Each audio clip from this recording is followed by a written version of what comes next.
Worst Super Bowl halftime show ever. No, just no. Can I speak to your manager? Becky decided to drop in and give us her opinion. Before I start this, can I just address one thing? Don't worry, honey, I'm going to be addressing several things, but I just want to go with this one first.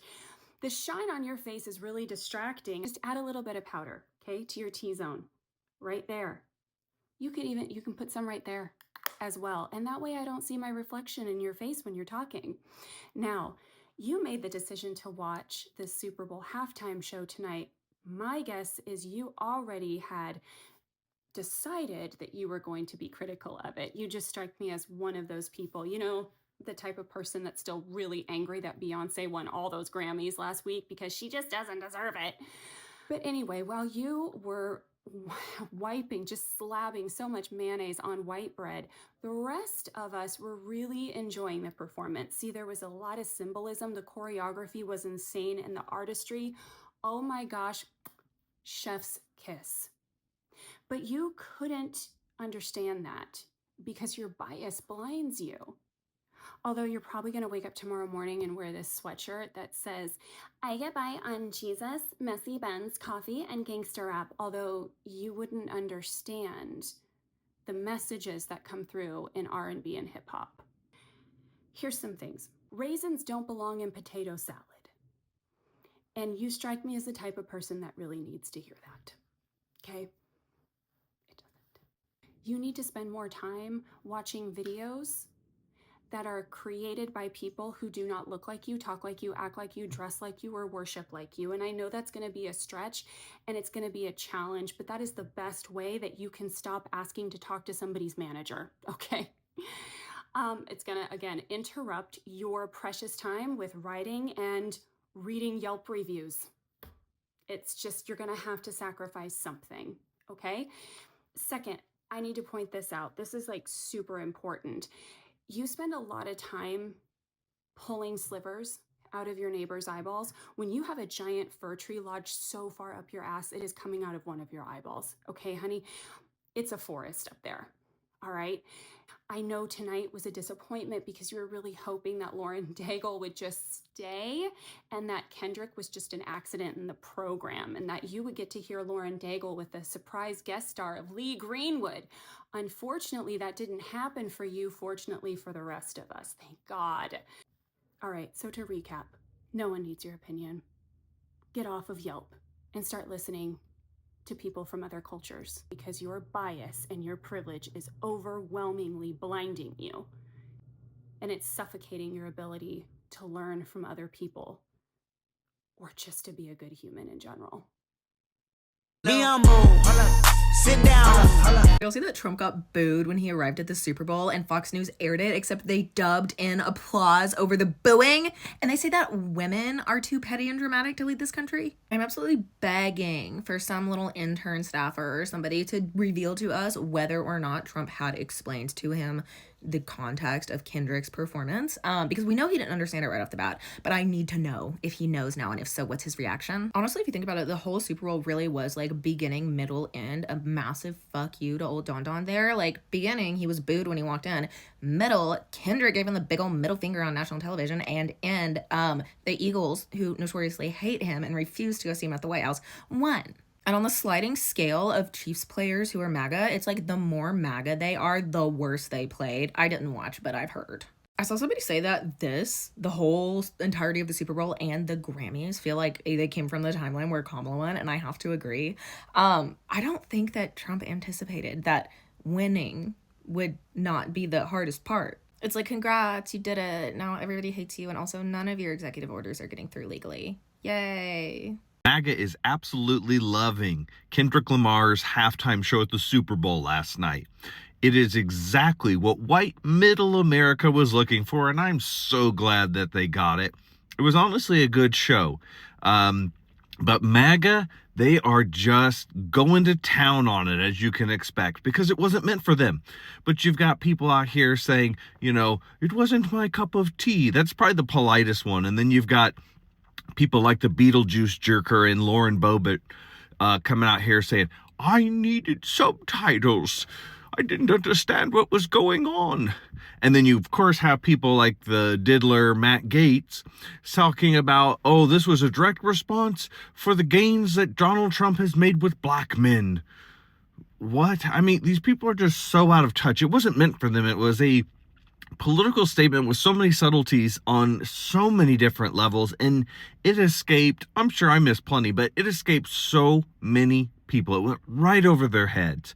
And just the fact that he was able to put on that type of show with Mr. White Supremacist Donald Trump in the audience looking on, loved it. And he knew he had that opportunity. He even said so, that he had this opportunity and he was going to start the revolution. I mean, this is the perfect type of show, and you knew that it was going to be totally missed by the tone deaf white people, especially the boomers. Probably were on Facebook in like full droves, just being like, I didn't like that one. I didn't get it.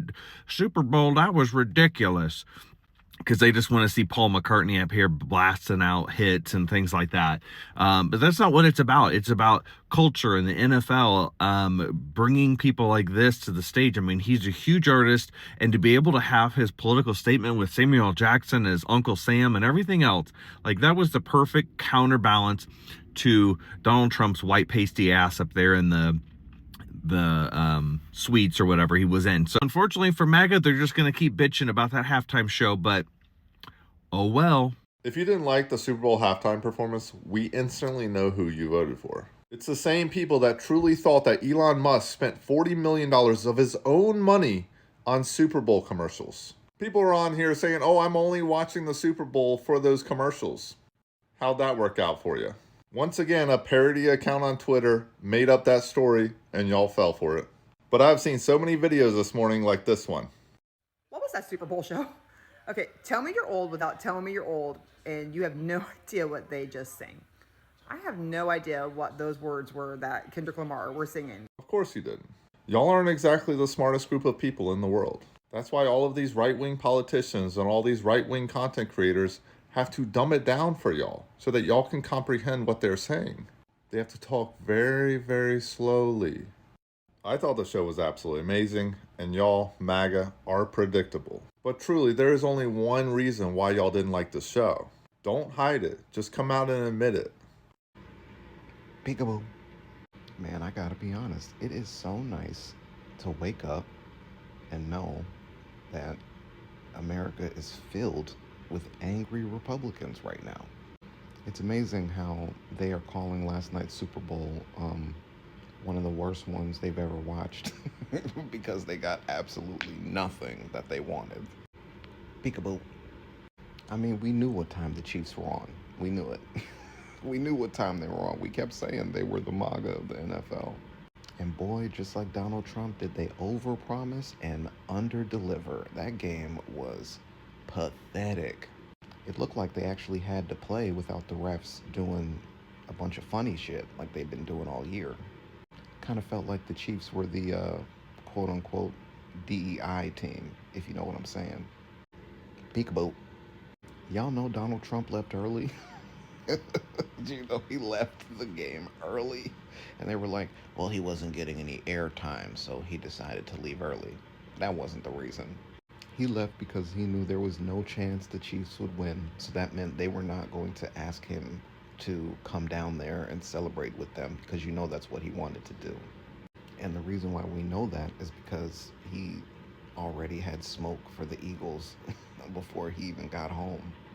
Last night, Donald Trump revokes the Eagles' visit to the White House. Like, he knew they weren't going to go.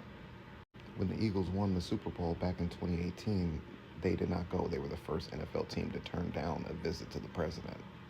So, of course, baby Donald wanted to get ahead of that. You know, you can't come to my house. You can't come to my house. There are very few things about the president that I find funny, but one of them is how much he clearly hates being in spaces where he is not the center of attention. And he clearly hates not being like the coolest guy in the room. So I believe a part of why he has such like antagonistic energy towards the black community is because he knows that he's not like cool when he's around us. And it's why he tries to fake it. It's why he tries to grab some like black artists and then get close to them and say that they are a representation of all black people. They'll get a Snoop Dogg or, you know, somebody like that to stand next to them or take a picture with them. And immediately they'll go, look, black people love us. Look how much they love us. But he knows what time it is, all right? He knows full well what time it is. And he also knew that none of that was going to be happening last night. So he left. Black people, I want y'all to remember that, all right? It was a big part of the symbolism last night if you did not catch it. America represents a lot of things in this world, okay? And they have a lot of power. But this country understands that there is one thing they really cannot defeat. And that's the black community. They can't beat us, all right? They just can't. Donald Trump and Republicans have to wrestle with the fact that their America was not the America that won last night. And that's why they're upset and hating on the Super Bowl. Easily one of the best. Let's be objective. Easily one of the best. Full of symbolism, full of messages. Serena Williams sea walking, SZA out there. 2 of Drake's love interests. Him playing the song that we all knew and hoping that he was going to play, but there are some who hated it. And take a wild guess. Of course, DEI halftime show says Russian asset proven, Jack Posobiec. Matt Walsh went on a tweet train as well saying, this is the worst halftime show I've ever seen. Really? You guys support Ted Nugent, which, by the way, Florida former Congressman Matt Gaetz said, the halftime show you just watched is clearly the regime's response to Trump's historic gains with black men. First off, capitalize B. Secondly, the regime? What regime, bro? You guys are in power. But third, what a surprise. The song that gets played, eerily similar to past allegations with you, my guy.